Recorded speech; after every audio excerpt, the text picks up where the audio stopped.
Hai, hari ini aku mau sharing pengalamanku setelah 8 bulan menggunakan keycaps clone. Mungkin video ini bisa jadi pertimbangan sebelum membeli keycaps. Kenapa aku membuat video ini? Jadi setahun terakhir aku sering banget bikin video modding keyboard dan gak jarang menggunakan keycaps clone. Alasannya tentu, selain harga yang murah, varian warnanya juga menarik.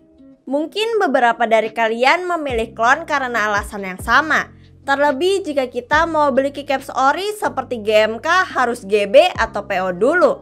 Itu pun kalau dapat barangnya. Terus kalau murah, ready stock, colorway bagus, apa sih yang perlu dipertimbangkan? Kita kesampingkan dulu masalah bahwa keycaps clone itu meniru, yang tentu 100% salah. Karena itu memang gak berdampak buruk ke kalian, tapi ke kreator originalnya. Namun ada satu masalah yang baru aku rasain setelah penggunaan selama setengah tahun, yaitu durability-nya. Dari beberapa keyboard yang aku build, ada satu yang lumayan sering aku pakai, yaitu Frostwitch clone di Sades Kunai. Dibilang sering banget juga enggak, mungkin seminggu 3 kali. Tapi dengan pemakaian tidak intens pun sudah ada keycaps yang pudar. Bukan legend, tapi warna keycapsnya. Ini terjadi karena warna plastik yang digunakan adalah putih lalu ditimpa warna ungu. Padahal biasanya jika keycaps berwarna ungu, plastik yang digunakan juga berwarna ungu. Asumsiku sih untuk menghemat biaya, dia membuat semua keycaps berwarna putih. Setelahnya tinggal dicetak warna sesuai tema. Tentu jika kalian membeli untuk dijadikan daily driver, aku rasa perlu dipertimbangkan lagi. Mengingat dengan penggunaanku saja bisa pudar, apalagi jika digunakan secara intens. Sayang banget.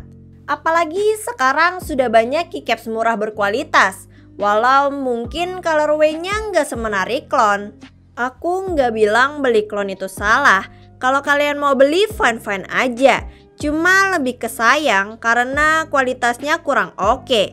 Kalau dijadiin pajangan sih nggak masalah. Keyboardku yang menggunakan keycaps clone dan dipajang ya aman-aman aja selama nggak dipakai.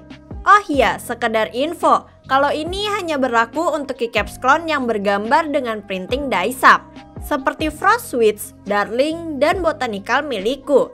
Tapi pada clone tanpa gambar dengan teknik double shoot seperti Nautilus clone punyaku nggak ada masalah.